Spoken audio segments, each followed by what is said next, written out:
Welcome to the shift, friends. This is a bonus episode we're recording for you with our heavy hearts in light of the current occurrences around the world. We're going to start with a statement that Yasha wrote for his personal Instagram and we echoed on our MindShift Instagram to set the tone of how we would like to have this discussion today.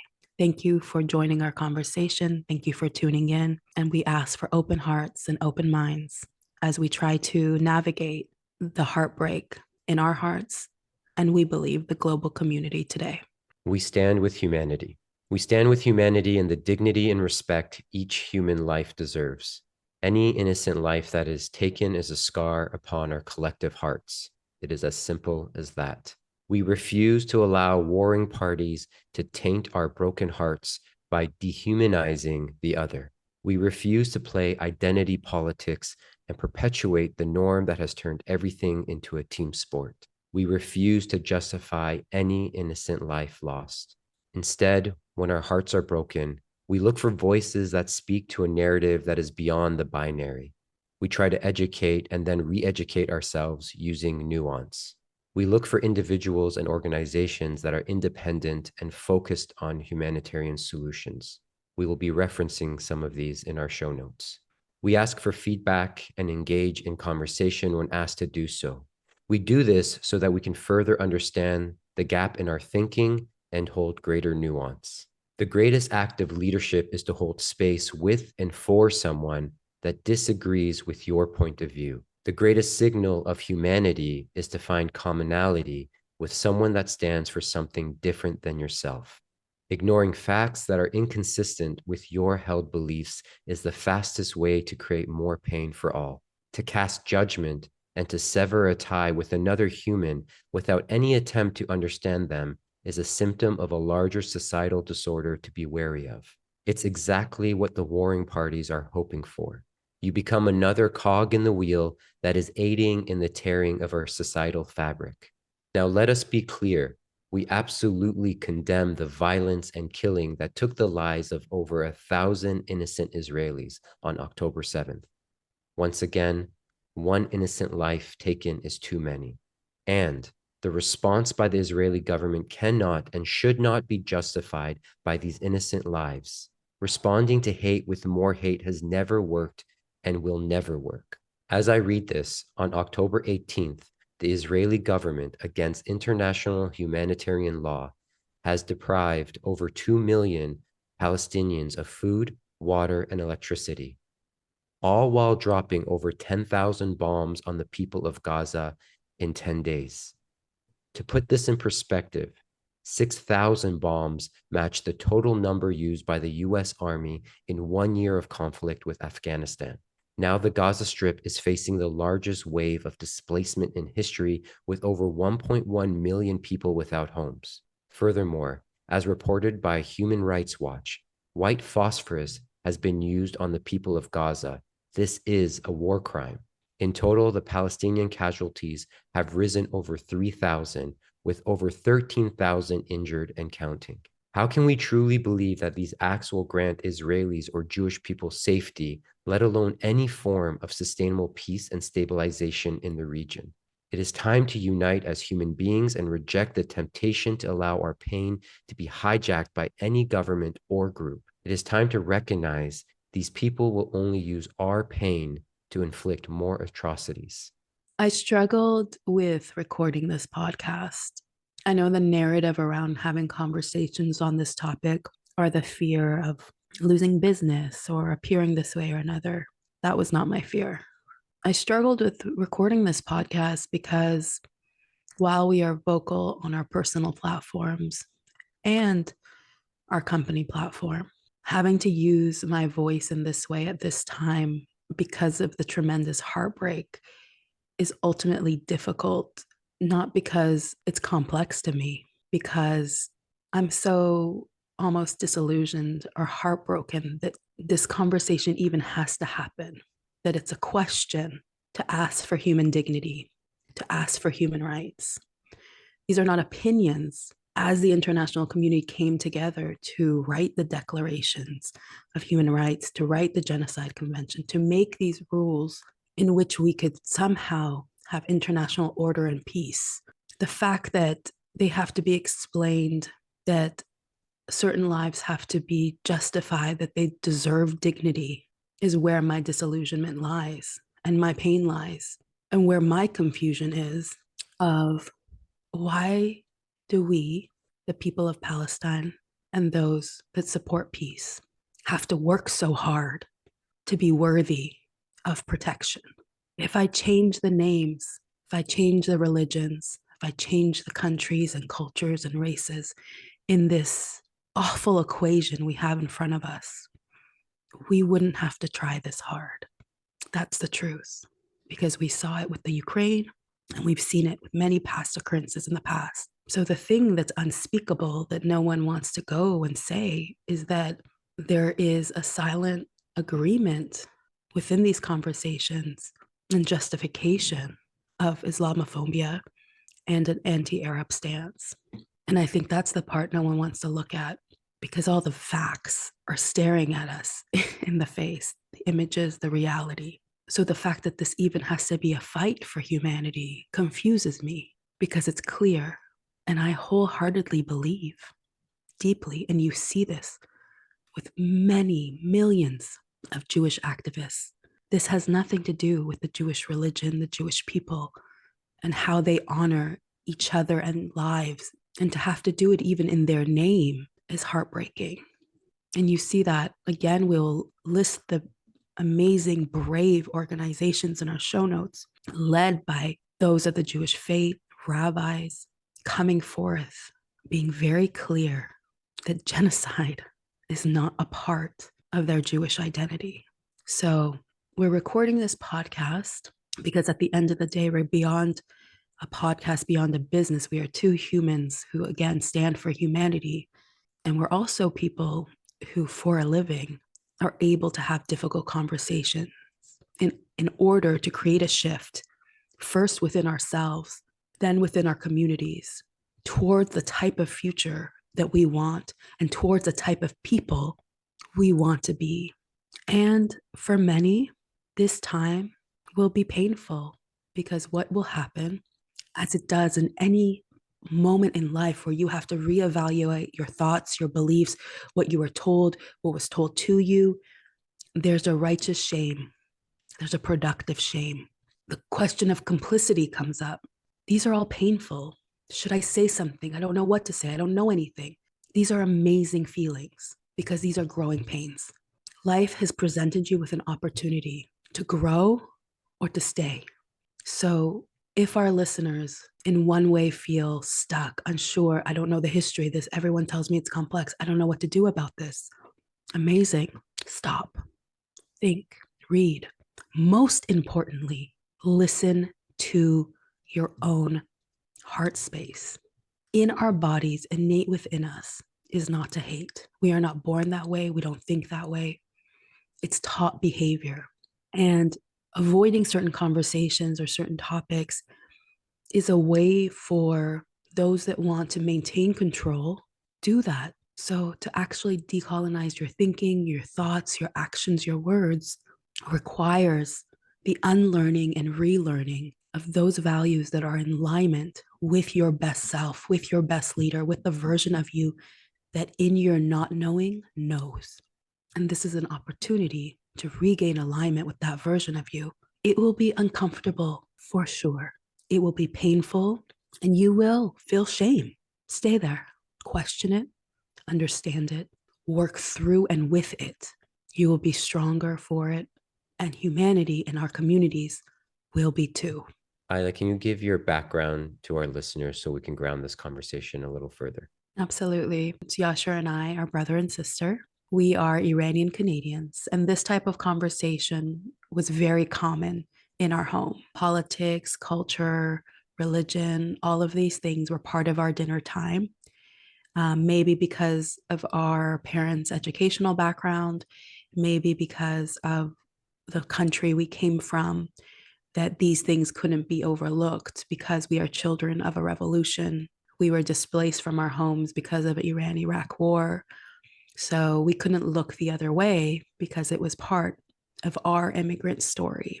On top of that, this is where I dedicated my life in my education and my work. I have a BA in political science with a double minor in politics, law, and society and psychology. And then I went on to attain a master's in human rights. So to say that this is apart from me is impossible. Anything I birth, any work I've done for the last 20 plus years has a very clear social justice stance, social impact, purpose. And anything I birth, even in my personal life, cannot be detached from that. Piggybacking off your idea of working through what's difficult and moving beyond what you've known, what one has grown up being told or believing, is personally where I reached, is the idea of not needing a certain flag or country to represent me and my ideals. And I think this is a time where we can ask ourselves, how do we maintain culture and history and the pieces of our ancestry that we love and cherish and fight so hard for, while also recognizing that a certain flag or a certain government doesn't in fact represent that, and in fact can tarnish those beautiful pieces of our history in many ways, our beautiful pieces of culture in many ways. As Iranians whose father is a highly educated man and holds a PhD in political science was ousted as the dean of that department overnight, essentially, because he spoke up against the government. I think unknowingly, at least for me, I grew up in a culture that questioned what is being allowed and why other things are not being allowed to be spoken about in the highest institutions. In fact, those can maybe sometimes be the most dangerous at times, depending on the narrative that needs to be upheld. And so moving a lot as a child, seeing a lot of different cultures, races, and religions, and never really feeling like I belonged has now, as you alluded to, Isla, the confusion has turned into a beauty where I hold humanity first, prior to any flag or any government.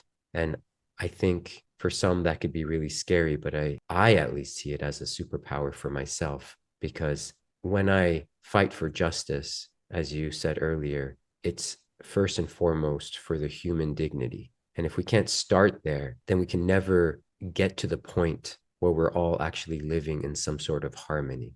And we can cherry pick all day long about what historian will say what and what scholar would argue another point. However, that becomes a dangerous game, because really what we're doing, as one of my heroes, Dr. Gabor Mate, would say, is we're almost addicted to an ideology to prevent ourselves from feeling disconnected.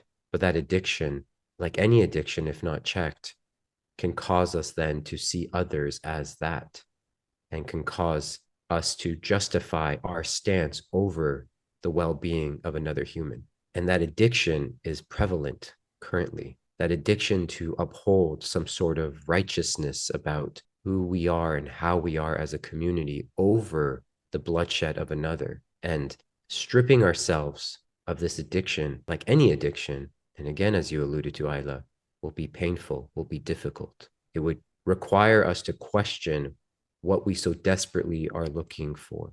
What are these connection points that we so desperately need and haven't somehow found in the greater global well-being, therefore pushing us into these isolated corners that when push comes to shove, we will defend our own before we think twice about the innocence that is being taken.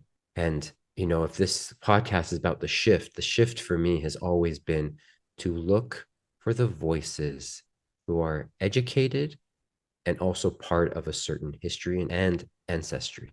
I find it remarkable when someone has an ancestry of hurt and pain and trauma, and in some cases genocide, and can also see the humanity on the quote unquote other side and learn about what perpetuated these acts and how can we do better, and can speak to it in a form that doesn't just protect themselves, but protects a larger narrative, that protects a larger force, which is the human force, the human being. And so if there's a tool that someone wants to take from this podcast, I would suggest look for those voices. And again, we'll suggest some in the show notes that can look beyond themselves, can look beyond their flesh and bones and see more to the story. It's not enough to simply use these words and feel good. As Isla, you always say, action is required. You just recently posted something that don't just meditate, act. The meditation is great. And if anyone's ever worked with us, it is a staple in how we teach people to show up as humans first and leaders second in this world. However, without the action, nothing changes. And so that action will look different for everyone. And so you don't need to save the world, but you need to take action in one form or another so that we move closer as a collective to doing better in this world. Don't be overwhelmed by what's happening, even though it's completely overwhelming majority of the time. Find the gaps in that overwhelm. Find the connection with the voices and the people in real life that speak to a narrative that is upholding all of us. Use that as the source of power to go into those places that need to be looked at and examined and relearn how you see this world and how you see your place in it. And just to comment on the meditation piece, again, absolutely in no way do we dismiss the ultimate and utter importance of not only self-regulating, but maintaining and raising the vibration of love. And action is required. You are being faced with a challenge, heartbreaking, overwhelming, confusing. Whatever you feel is valid, but it's your opportunity to shift. A ceasefire, from my perspective, is a non-negotiable right now. There is no religion, race, culture, belief system whose freedom justifies taking away that of another's. Then it's not truly freedom. It's oppression, it's control, it's power.